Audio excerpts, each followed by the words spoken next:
Hello dear friend, welcome to our YouTube portal Structures are Easy. This is Manish Kumar Das.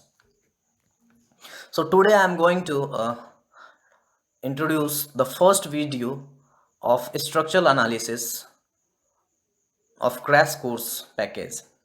So before going to proceed with this content, I would like to share one thing, that this video is beneficial for BTech students as well as diploma student, and this video is also beneficial to those students who are preparing for government sector examinations like mm, public service commissions, SSC और various PSUs are there. तो उसमें जो भी prepare कर रहे हैं उनके लिए भी ये वीडियो काफ़ी यूजफुल है, बिकॉज स्ट्रक्चर से बहुत 4-5 क्वेश्चन ऑब्जेक्टिव में आता है और वो बहुत इजी रहता है. बस कंसेप्ट आपको पता हो तो you will easily solve that objective और subjective problem. So I have covered the entire syllabus into 10 different modules, in which I will cover all those topics, all the syllabus in I think 15 to 20 days. So let us proceed with this content.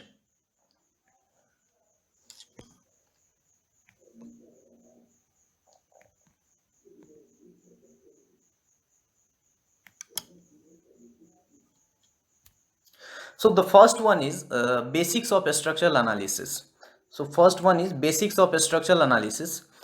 इसमें मैंने degree of static indeterminacy और degree of kinematic indeterminacy को ही लिखा है. इसका मतलब ये नहीं है कि मैं स्ट्रक्चर्स के मैकेनिज्म को मैं नहीं बताऊंगा. What are the different type of mechanism, what are the feasibility of structures, what are the different type of structures like determinate structure, indeterminate structure. उसके बाद what are the difference between static indeterminacy और kinematic indeterminacy, what is support and reaction. So we will discuss each and every major and minor topics in coming videos of that module.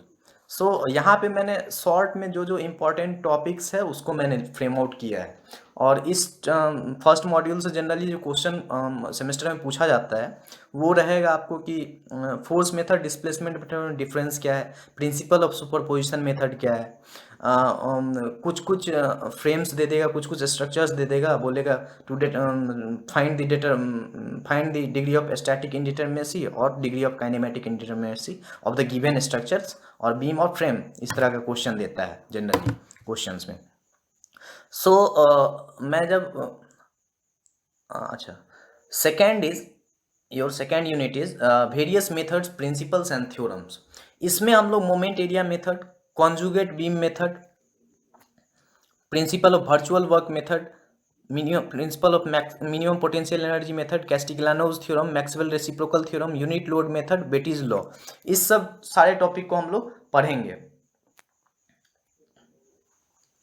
तो ये जितना theorems, principal और law है वो generally to find the slope and deflections of any type of structures, कि slope और deflection find out करने के लिए, और कभी कभी वर्क डन निकालने के लिए भी हम लोग यूज़ करते हैं. कभी कभी उसका स्ट्रेन एनर्जी कितना जनरेट हो रहा है बॉडी में उसको भी निकालने के लिए हम लोग यूज़ करते हैं, और स्ट्रेन एनर्जी की हेल्प से हम लोग डिफ्लेक्शन निकालते हैं. So we will discuss each and everything in coming videos.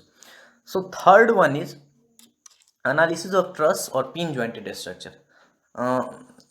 Some of the author have written pin jointed structure, or some of the author written same topic as truss. So don't we bother about these two, truss or pin jointed structure. These are same. Now in which I have to study two different type of trusses. That is, one is determinate truss, another one is indeterminate truss. So determinate trust, indeterminate trust के बारे में हम लोग पढ़ेंगे इसमें.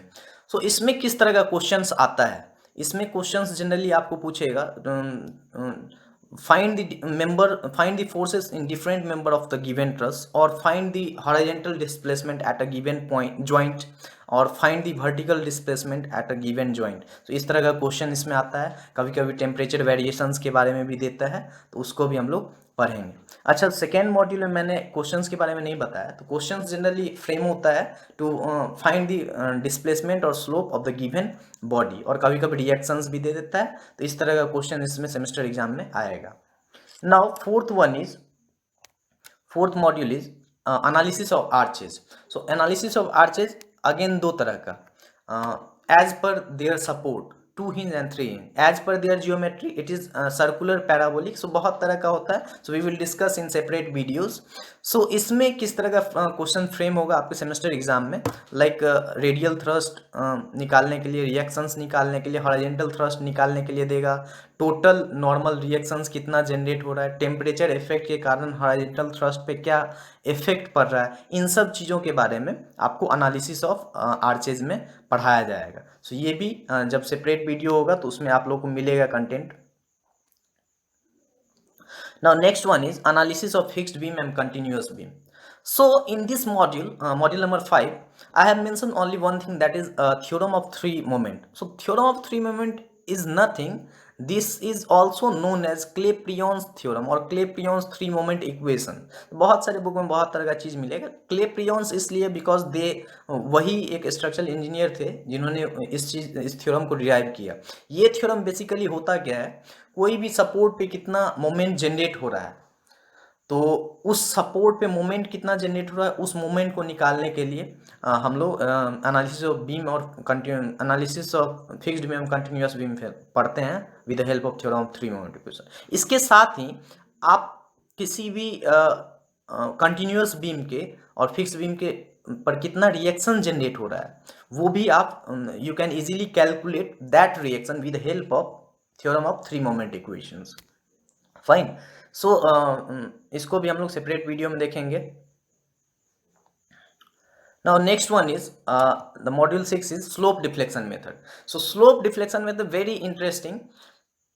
so this is जैसा कि मैंने यहाँ पे बोला था कि what are the difference between force method and displacement method। so ये जो slope deflection method है, ये displacement method का पार्ट है। डिस्प्लेसमेंट मेथड के अंदर आता है slope deflection method, moment distribution method, ये सब स्लोप डिस्प्लेसमेंट मेथड के अंदर आता है। तो अभी हम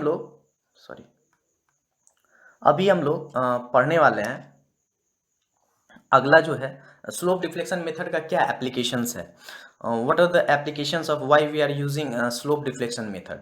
सो स्लोप डिफ्लेक्शन मेथड का यूज यही है कि मोमेंट निकालने के लिए, मोमेंट आपका जब निकल जाए with the help of slope and deflections, तो आप उस मोमेंट के अकॉर्डिंग आप बेंडिंग मोमेंट जनरेट करेंगे, बेंडिंग मोमेंट बनाएंगे, बेंडिंग मोमेंट बनाने के बाद आप शियर फोर्स इजीली निकाल सकते हैं और रिएक्शंस इजीली कैलकुलेट कर सकते हैं। Reaction once you have calculated the reactions at of any structure, you can easily find the shear force of that particular structures। okay, so next one is seventh module is moment distribution method। so moment distribution method is the simplest approach to find the moment at various joints of any structures। fine।